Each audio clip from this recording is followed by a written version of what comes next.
Assalamualaikum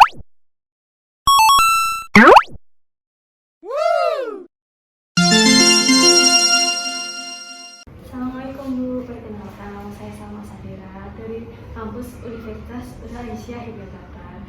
Di sini saya akan mengonseling jenengan itu tentang pemenuhan gizi pada ibu hamil trimester 1. Apakah Ibu berkenan? Ya, berkenan ya. Ya. Nah, sebelumnya Ibu tanda tangan pemilik yang di sini sama.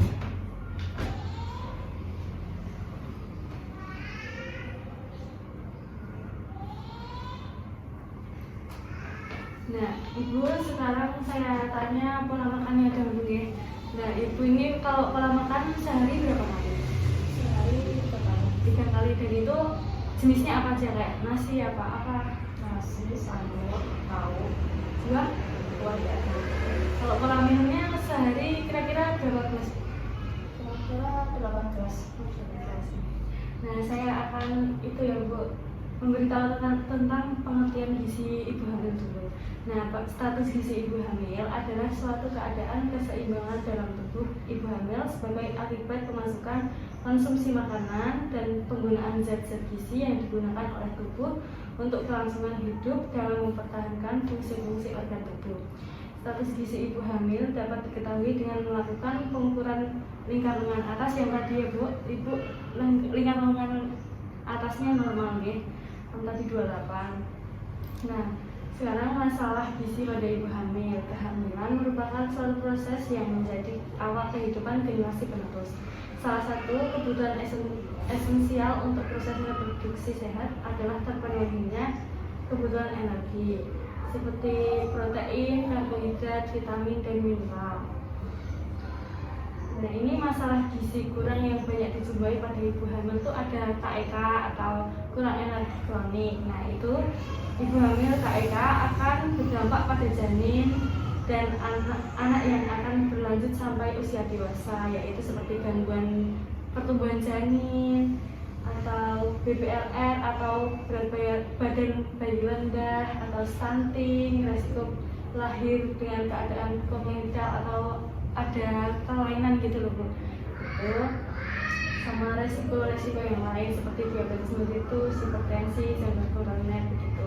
Nah, kedua itu ada anemia. Anemia ini adalah suatu keadaan ketika sel darah merah atau hemoglobin Hb dalam darah kurang dari normalnya 11 gram per dl, itu di bawahnya itu bisa disebut anemia.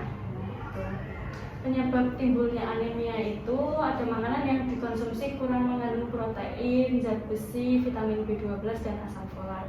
Nah, kalau ibu dikasih asam folat sama bidannya tadi atau tablet tambah darah itu wajib diminum ya Bu. Kedua itu ada peningkatan kebutuhan tubuh selama hamil akan zat-zat gizi karena perubahan fisiologis ibu hamil dan pertumbuhan serta perkembangan janin. Yang ketiga, peningkatan pengeluaran zat besi dari tubuh karena pendarahan akut dan kronis. Zat gizi yang dibutuhkan ibu hamil itu ada karbohidrat. Karbohidrat itu zat gizi makro yang meliputi gula, pati, serat. Gula dan pati merupakan sumber energi, merupakan glukosa untuk sel-sel darah merah, otak, sistem saraf, pusat, dan plasenta janin. Kedua ada protein. Kebutuhan protein itu untuk ibu hamil sekitar 17 gram per hari. Jenis protein yang dikonsumsi itu ada daging, ikan, telur, susu, yogurt, dan lain-lain. Dan ketiga ada lemak. Lemak itu merupakan zat gizi penting yang berperan meyakinkan pada perkembangan janin, pertumbuhan awal pasca lahir. Contoh makanannya itu minyak ikan, ikan laut. Selain itu juga ada sayur berwarna hijau, terus brokoli, minyak canola, biji labu kuning, dan minyak flaxseed. 4 ada vitamin dan mineral. Vitamin membantu berbagai proses dalam tubuh seperti pembelahan, pembentukan sel baru. Contohnya vitamin A untuk meningkatkan pertumbuhan dan kesehatan sel serta jaringan janin. Kedua tuh ada vitamin B seperti tiamin, riboflavin, dan niacin. Nah, Yang selanjutnya saya akan menjelaskan tentang manfaat pengelolaan gizi ibu hamil. Nah, manfaatnya itu ada kebutuhan zat gizi bagi ibu dan janinnya ibu biar tercukupi, mencapai status gizi ibu hamil di dalam keadaan normal, bukan kekurangan atau kelebihan atau obesitas, sehingga dapat dijalani dengan kehamilan baik tanpa suatu halangan apapun. Nah, ketiga ada pembentukan jaringan tubuh, kembang janin dan kesehatan ibu. Selanjutnya ada mengatasi permasalahan selama kehamilan. Selanjutnya ada perolehan energi yang cukup berfungsi untuk menyusui setelah kelahiran bayi. Dampak ibu kekurangan gizi itu tadi sudah saya jelaskan ya Bu, ada BPLR, stunting, kematian janin, cacat lahir, prematur gitu. Nah, bahan makanan yang dihindari dan dibatasi oleh ibu hamil itu satu, menghindari makanan yang diawetkan kayak mie instan gitu ya Bu, yang instan gitu. Kayak terus ada menghindari daging atau telur atau ikan yang dimasak kurang matang. Nah, itu kalau dimasak kurang matang itu kan ada bakterinya Bu. Nah, itu dimasaknya tuh harus matang gitu. Nah, ketiga tuh harus membatasi kopi karena ada kafein di dalamnya.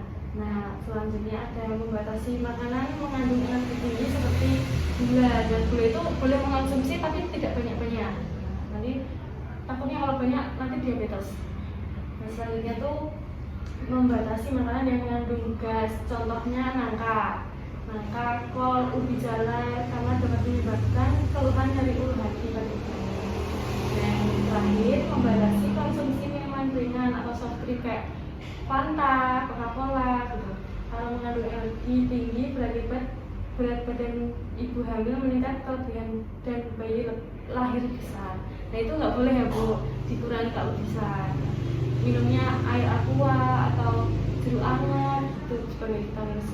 Nah, gitu aja ya Bu, saya konseling gizinya. Matur nuwun nggih. Maaf yang penting ya Bu.